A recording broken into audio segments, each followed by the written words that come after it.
Hey y'all, welcome to Marcy in the Middle, a podcast about transitions and the middle of life.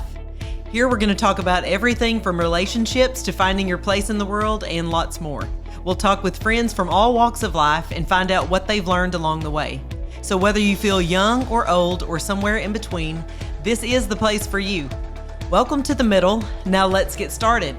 Today is our very first episode, and our first guest is Kelly Norman, a wife, mom, corporate trainer, author, personal coach, and certified John Maxwell speaker.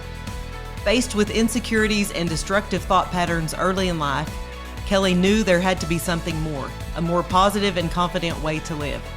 Today, Kelly's going to tell us how she did this and the impact that it's had in her life. Welcome to Marcy in the Middle. You are our very first guest. Yay. And yeah, thanks for coming. I I'm excited. feel super honored. Thank you for asking me on. Well, thanks for saying yes, especially since it's, a busy time of year. Yes. Since it's the new year, we are taking this month and talking about things like focus and setting your intention and just getting your mind in a good place, because I think mindset is so important. So, do you have any New Year practices? Are you like a word of the year, or how do you approach the new year? I do like a word of the year. Okay. And John Maxwell wrote a book, and it's called Intentional Living. And so I think when we're going to live intentional, then we have to have those times that we stop and we reflect. And so I just absolutely love New Year's. I love new things. Me too. And The middle gets hard, but the new things are that's fun. Interesting, isn't it? It is interesting. In the middle. Do you have a word for 2023 yet? So you were commissioning me on this earlier, and I pulled up some notes I made and really reflected on that. And I feel like in 2023, my word is be present. And there is actually a great meaning to both of those words. And first of all is be. Yeah. And we can just sit here for a second and we can say, let's just be. Mm-hmm. And it brings peace to your soul, I think. Because most of us feel like we have to do. You can write this on a piece of paper. We have to do, and then we will have what we need, and then we'll be who we're called to be. Yeah. But really, I think it's vice versa, is that if we will just be who we're called to be, we'll have what we need, and then we'll go and do what we need to do. And so for me personally, I am an achiever. I like to make a list. I like to check things off, and I get adrenaline going, and I'm forward focused. Yeah. And so I need to be intentional about being present. And so I want to be who God created Kelly to be, Yeah. And I want to be present. And I love that both of those words are powerful, because being present allows me to serve you. Yes. And being present allows me to be served. Because I think that's something in life that we forget. We think that we're supposed to serve, and God has called us to serve. But being able to stop and be in co-relationship with people and it not be one-sided. So being present helps me to be present, to value you, to hear you, and then I can be a present to you. Yes. I can be a blessing to you. And so I just feel like that was my word for this next year. I'm going to be present. I'm going to be in the moment. I'm going to see the wonder. I'm going to be who God called me to be. And in that moment of being present, able to serve people, to be served by people, and add value to people's lives. So absolutely. So quickly, that's kind of what I feel like 2023 is commissioning for me. Yeah, I love that. I think that's so that's sometimes a battle for all of us, because especially if you're geared to, I'm a high achiever, I have a lot of things I want to do, and we have big vision and goals and dreams for our lives, which I think the Lord gives you, but He's not just giving you a job to do. He's giving you a life to enjoy, and His presence to enjoy. And when you are in the moment, it really is a gift. And especially nowadays, you go into a restaurant, everyone is on their phone. Almost anywhere you go, we're all on our phones. And I'm guilty. It's hard to let that stuff go and actually be where you are. But I think it makes people feel valued. Just like you said, it's honoring to other people to do that. What do you think, what are some practical ways that you're going to do that? Ooh, yeah. Well, I know that for me is being okay. So here's an example. My husband is working. He's building a barn. He has 3 guys working for him down there today. And I knew we were going to be here, and I knew they'd be hungry for lunch. And so I just thought, the important things in life are I stopped and I cooked lunch and I invited them up to eat.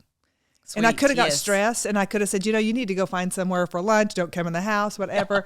But and one of those is my son that works for him, and a couple of guys that I love. And I thought, no, the small things are the big things, and I'm going to remind myself to slow down and to be present with people.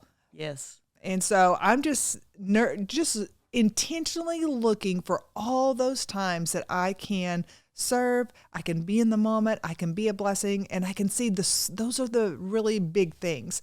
So another thing is cutting down probably on social media is going to help me be present. Yeah. I caught myself having dinner the other night with some people, and we were talking about books, and I was like, oh, I read so much more before Facebook and Instagram. And when that came out of my mouth, I felt so shallow. You're like, my attention span has gone from I could read a book, a pretty good sized book in a day and part of the night. And now I find myself, I have started, probably 15 books, made it through a few chapters, and they were good books, but it has trashed my attention span. Yes. And so I think that's definitely something that I'm going to be paying a lot more attention to, is making sure that one thing is, I think if we'll stop just scrolling out of boredom and be specific, because Instagram and Facebook are actually tools for what we do. Sure. And there's a lot of good stuff on there. Yes. And it is a way to influence. It is a way to do our business. It is a way to connect with people. So it is a beautiful thing. But I think for me, I'm going to be intentional and be present and not scroll out of boredom. And I know that's a simple little thing, but I think it's going to end up being a good discipline, being a much larger, powerful. Yes, I think so too. Yeah. And I think just the intentionality in the front of my brain is being present, not always being in a hurry, not always feeling like I have to get 10 things done in one day. Exactly. Which is tricky when you're running a business and you're a mom and a wife and you're going to be building a house, and that's a lot of stuff goes into that. One of the words that came to me probably a month ago when we were doing worship at church was just the word savor. And I love food and I love to eat, and I really love to eat good food, but I'm not that picky. So anyway, but if you go and I love the time around the table when you're with the people that you love, your kids and their spouses and their friends, and you just take the time. Typically if you go out somewhere, you're not in a hurry, or we're not, we like to sit down and enjoy it, but those times are so sweet. Yes. And you hear things that you might not have heard if you weren't taking the time to do it. And obviously you can enjoy new delicious recipes. But yesterday I went to Dallas with my son and his fiance and her mom, and we did cake testing for the wedding. And it was simple. We did some cake testing, and then we went to a restaurant they're thinking about using to cater. Yes. And we just spent the whole day together, and it was beautiful. There wasn't just a big fancy event, but it was us being together. Yeah. And so being present and like you said, savoring and knowing this is a special day. And so I got to come home last night thinking, this was this really special day. Yes. Yeah. I want more special days. Yes, exactly. And I don't want to miss them, because I think a lot of times we have some of those opportunities, and if you are not purposeful, they slide by. Both of my girls got married a couple of years ago, and I remember those same days, and one of them, they both got married in December, and those memories are starting to pop back up on my phone, and I'm like, exactly like you. And even 2 and 3 years later, a gift that I'm very thankful for. Yeah. Okay, so in the intro, we talked about all the things you do with the coaching and business training, keynote speaking, which you're fabulous at. One of the things I was excited about was that you wrote a book. So Living to Leave a Legacy, which the title alone is really good stuff, but I have gotten to read it over the last couple of days, and I love it because you've taken a lot of information that can be overwhelming to read about, a lot of the neuroplasticity and Dr. Caroline Leaf's research, and just you took a lot of really good things and put it in an order and organized it where if you're not a reader, it's still super easy to read. You can actually, and it's very practical. Like you give steps to things. So what led you to write a book?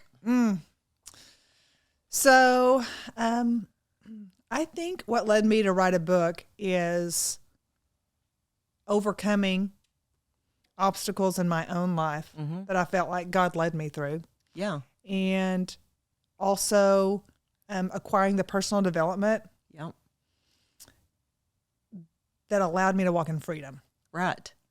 And I don't think that you can ever be set free and not go back and help somebody else get set free. That's true. So there was a huge call in my life. I'll talk about God a lot because he is, a large part of my life. And I know everybody that listens to our podcast isn't.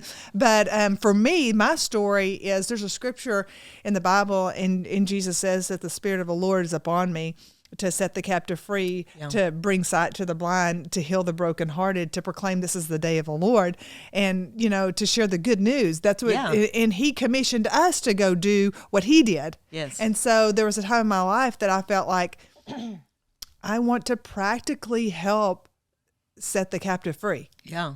Because I got set free. Yeah, exactly. I got some good news.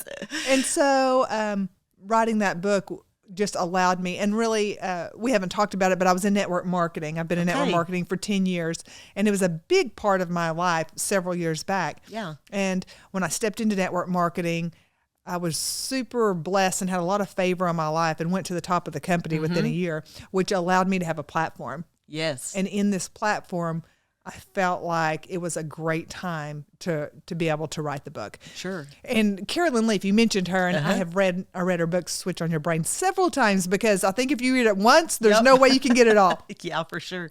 And I was reading this, there's a scripture in Habakkuk, and it says, write down on the tablets and make it plain so that those that read it can run with it. And I felt like that was a word directly from God to me. He was like, put this in simple form that a sixth grader could pick up and they could understand it. Yes. And so that was, I feel like it's a call in my life to make hard to understand things really simple because I'm kind of simple-minded. I feel like humanity, most of us are, we want it easy. We want it digestible, understandable.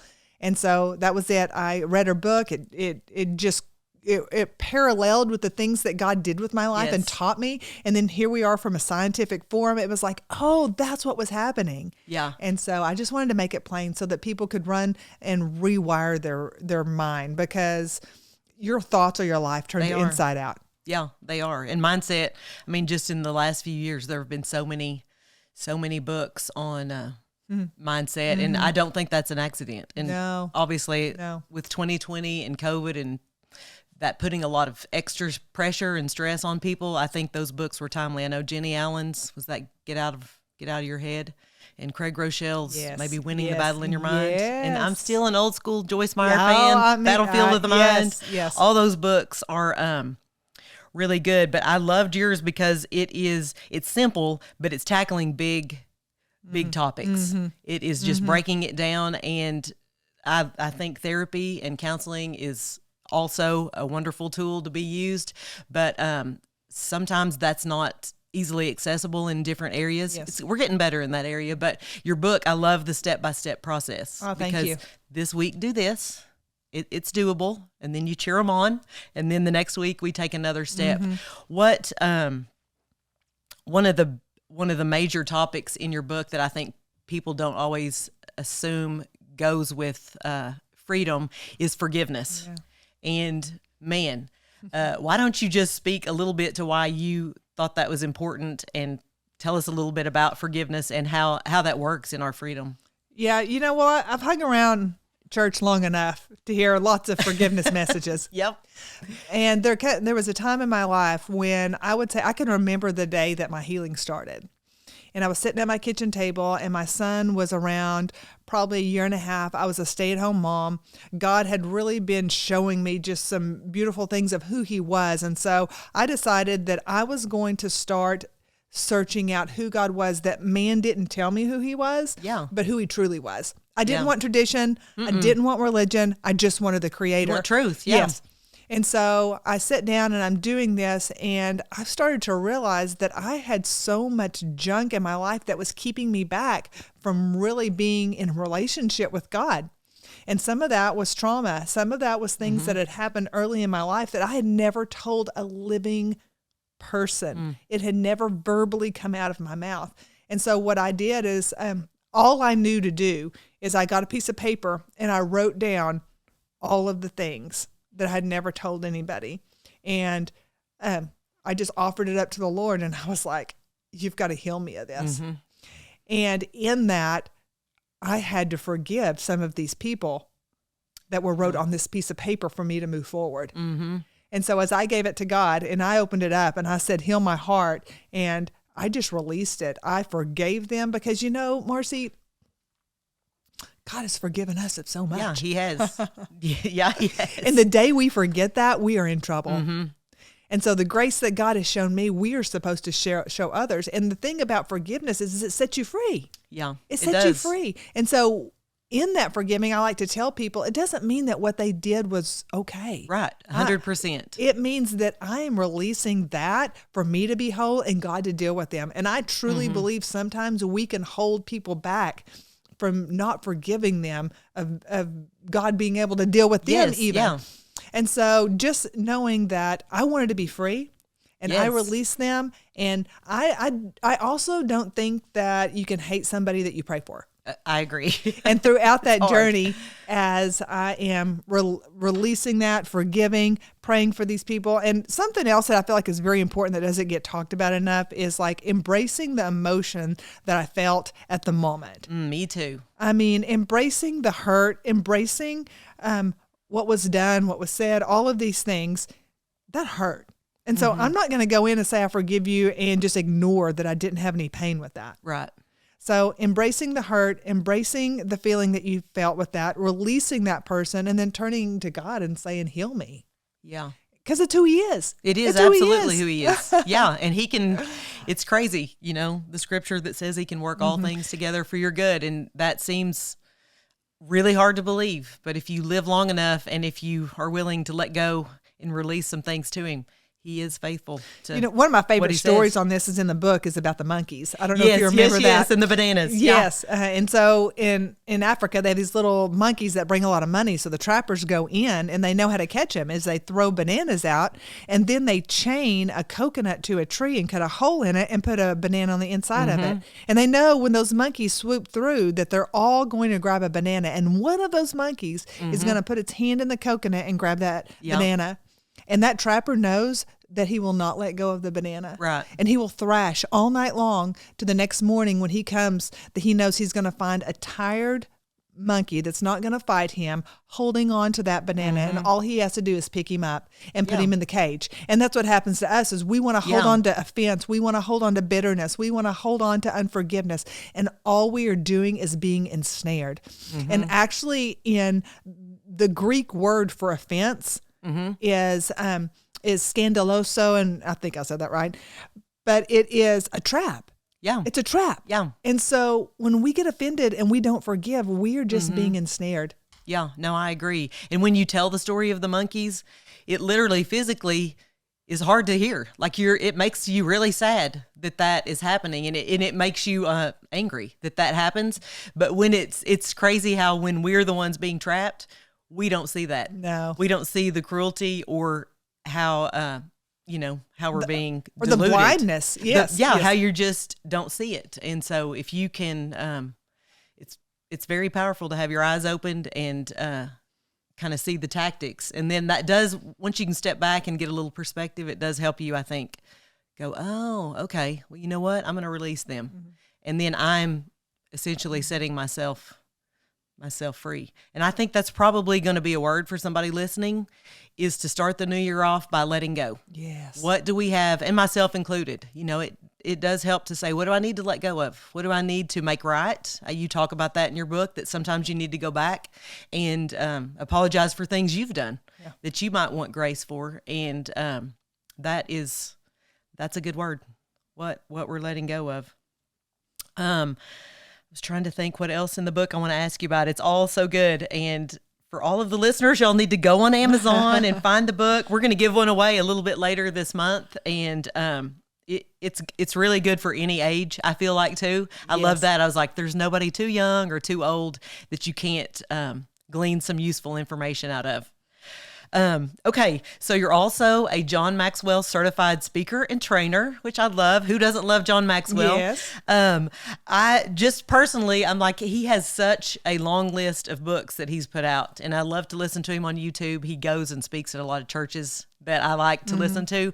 What is your particular favorite book that's by John Maxwell? Do you have one or 10? You know, it's a vast topic that he speaks on, from putting your dreams to the test, how to dream, what is that dream, walking it out, from living an intentional life. The 21 Irrefutable Laws of Leadership is a classic that I think that if somebody's wanting to learn about leadership, that is a great place to start. He has 21 laws in there on how to grow in leadership. I love the 5 levels of leadership for corporate training, and those principles can be taken. So some of my favorites are Intentional Living, Putting Your Dream to the Test, the 5 levels. They're really good. But what I really like is if you can find a mastermind to go through with this book, that's where the magic happens. Okay. Because when you have a certified John Maxwell trainer facilitating and leading you through the book with a group of other people, usually there's like maybe 8-10 people in the room, and the conversation happens, and you get to go week to week and do that. Usually like they're in 5 weeks segments. So I encourage people out there, if somebody in their community is leading some masterminds in the books, then definitely go through that, because when you can break it up with people and the magic of a small group is powerful. And we all need that. So are you possibly thinking of leading some mastermind courses in the new year? I think 2023 will bring that about. That's exciting. Well, you got to post so we all know. I sure we all will. know when to show up. Okay, so the podcast is called Marcy in the Middle. What are you in the middle of right now? Well, my older son is 25. He just got engaged. They're going to get married this summer. I have 2 boys. My 19-year-old is in Georgia. He just moved across the country. Wow. He's training CrossFit. He wants to make the CrossFit game, so he's training towards that. He got his L1, and so he's coaching himself. And so this season has found me in the middle of moving from motherhood. Into, they call it empty nesting, Right. It's a good place. I'm not there just yet, because my older son still lives with us, and he's going to be getting married. But I know that I'm on the edge of empty nesting or not finding my identity, which is a very dangerous thing, because I teach and I preach about not finding your identity in a certain thing, like in motherhood.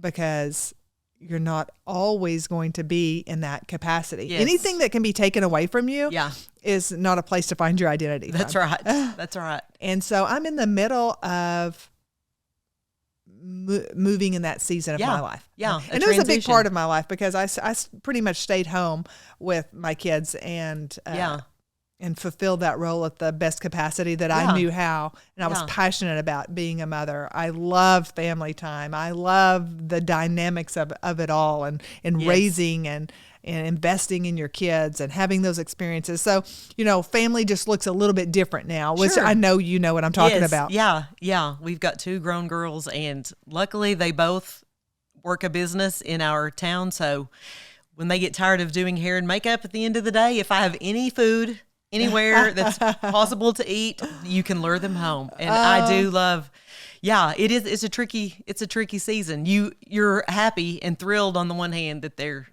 grown and accomplishing and living out their own destinies and figuring out their identities. And I have an older sister, and she always brings wisdom to me, but she said, remind yourself there would be something wrong. Absolutely. If they're not going and soaring.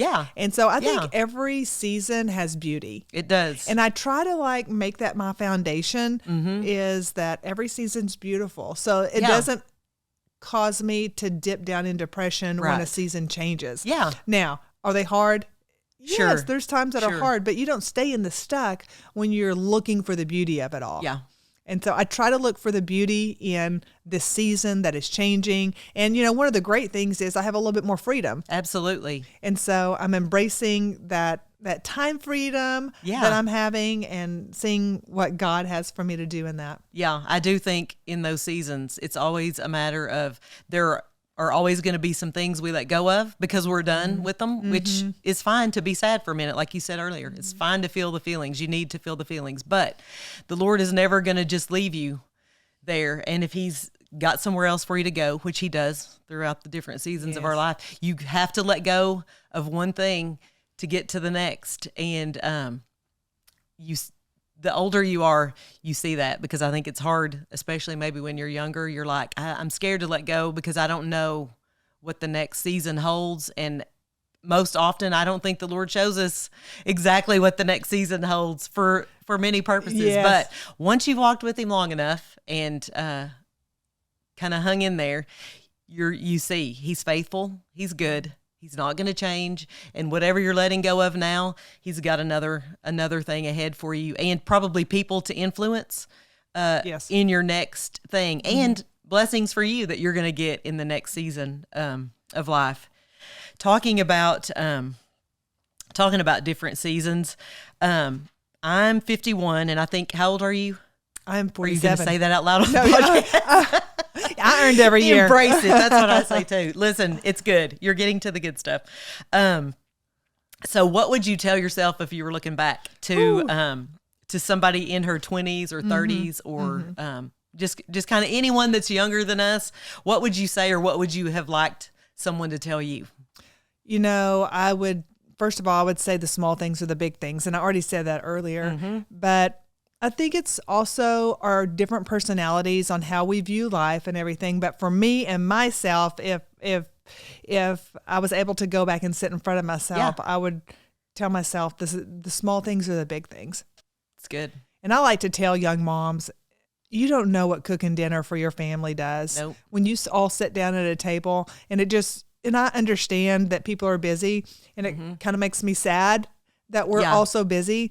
Because if you can carve out several times during the week that you cook dinner and all of your family sit down at the table, and that has been a really powerful thing that I've taught a lot of young mothers, is that the conversation that gets revealed at that table is the investment that you will see reap way later on. Yeah. And also the foundation of security that it brings to your children and your family. So for me, family is extremely important. And I would tell myself, chill out a little bit. Okay. Relax and breathe. It's going to be take okay. a deep breath and enjoy the moment. And, we tell young moms all the time, like, it's going to go so fast. Enjoy the moment. And I know when you're in the middle of it, that can be like fingernails on a chalkboard. But I'm telling you, if you'll just take a deep breath, because I go back and I look at pictures of my boys. Yes. And I'll sit there in the moment and I'll look at the picture, and that was a beautiful moment. It was a beautiful memory. And I'll ask myself, but did I know it? Right. Did I experience that? Yeah. And I would just go back and I would plead with myself just to take a breath and enjoy the moments, and just know that the small things of eating popcorn in the middle of the day on the couch and watching their favorite show when you have a list of a few things to do and laundry is packed up, that's the big thing right there. I think you're right. It is. I remember that from my own childhood. My mom was a stay-at-home mom, and there were 4 of us, and we knew in the morning we were getting up, there was going to be breakfast, and we were all going to be there. And, then after school, you got to have a snack and supper. And those times are really some of the literal best times. And that is not, I think one thing that makes me sad for moms now, and just honestly, men and women in general, but women probably more, because Pinterest has become such a thing. And we have gotten into a place with social media, Instagram, where everything, you feel the pressure that everything has to look, I got to be a Pinterest mom. My dinner can't just be a grilled cheese and some tomato soup out of a can. It's got to be yeah. And I'm thinking, don't not do the thing because it doesn't look like what you think it should, or what you think the neighbor across the street or the girl you're following on Instagram. Because if your dinner doesn't look like hers, or if your after school, if your life doesn't look like that, I think we miss. Well, their life really doesn't look like that. It really Marcy. doesn't. Exactly.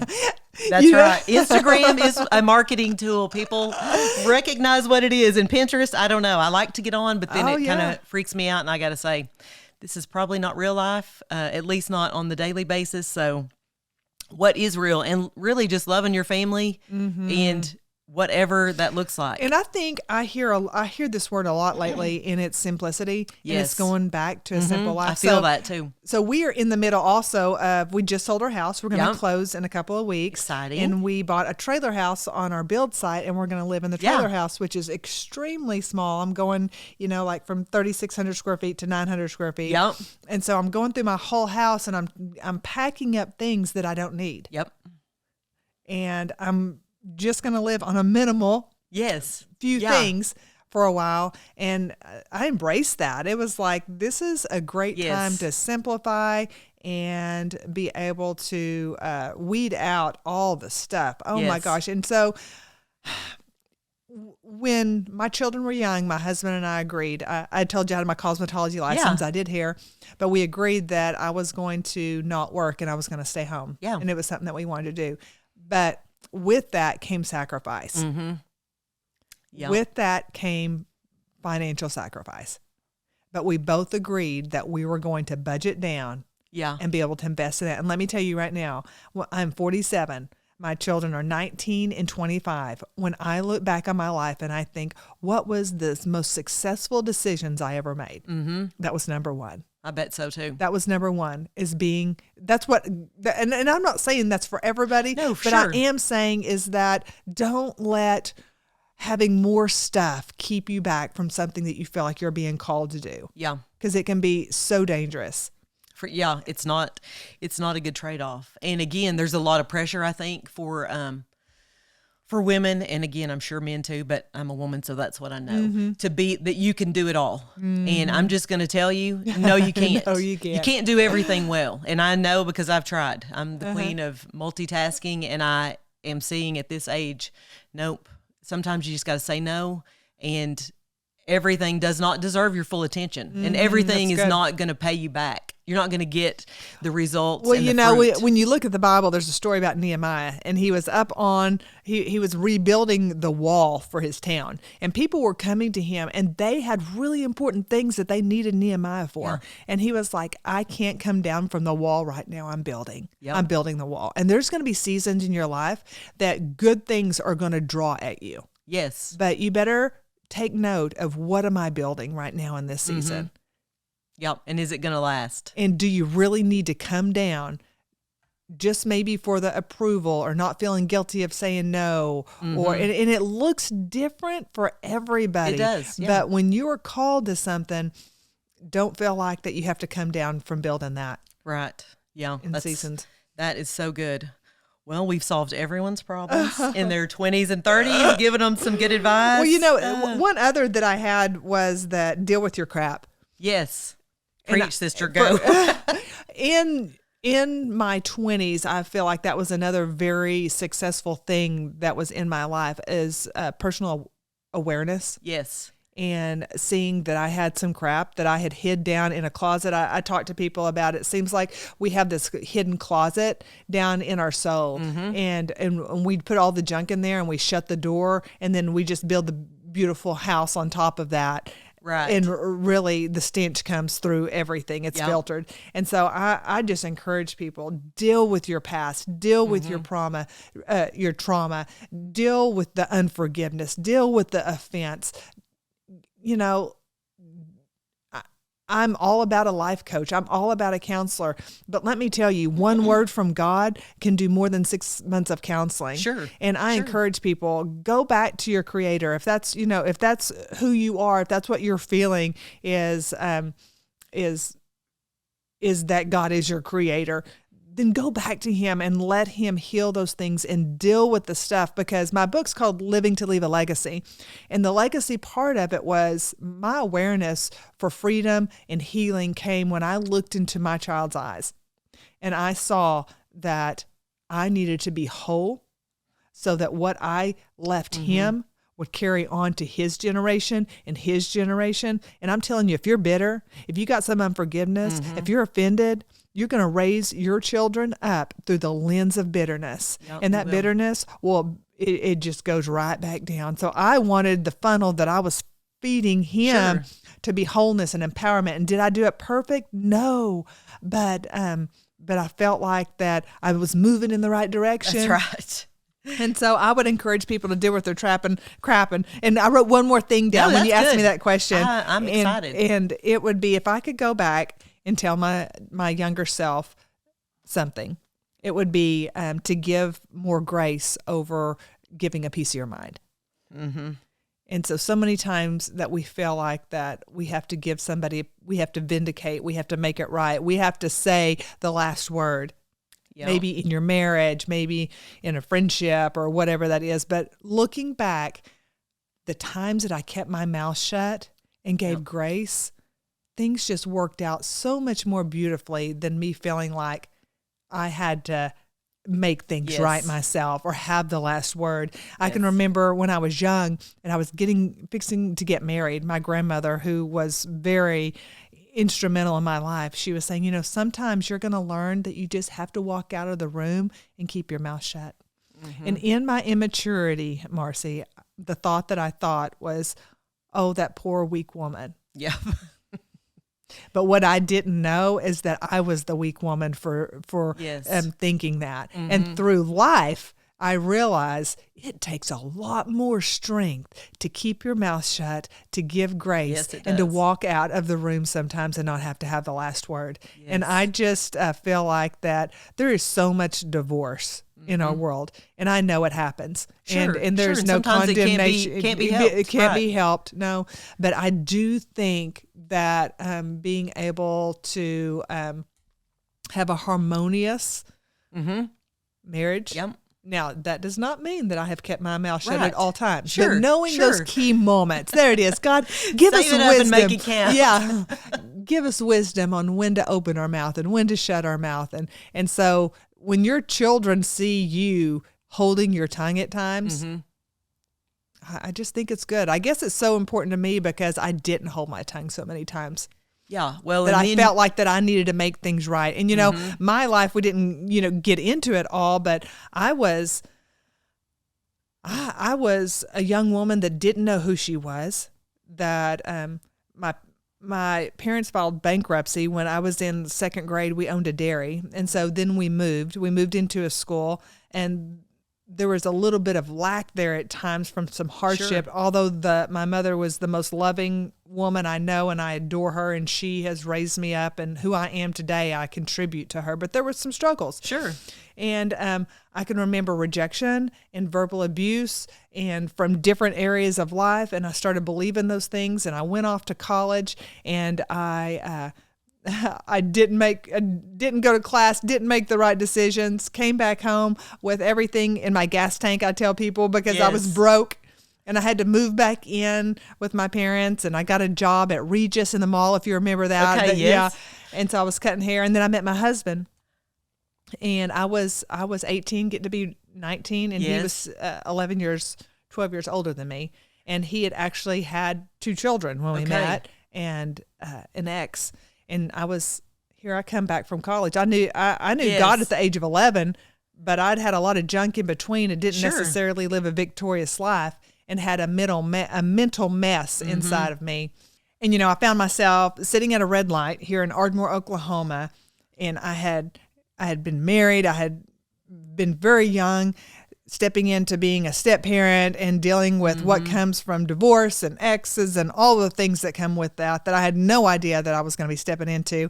And here I was, really a fragile human being, because I had not been healed of all my junk. Yeah. And I'm sitting at the stoplight, and all I knew to do was say, God, I know you have more for me than this. Is that I feel like a roller coaster. I feel like one day I'm up and the next day I'm down. And if you describe my life, you could say it's a roller coaster. Mm-hmm. And I felt like I heard the voice of God tell me, Kelly, I'm the same yesterday, today, and tomorrow. Imitate me.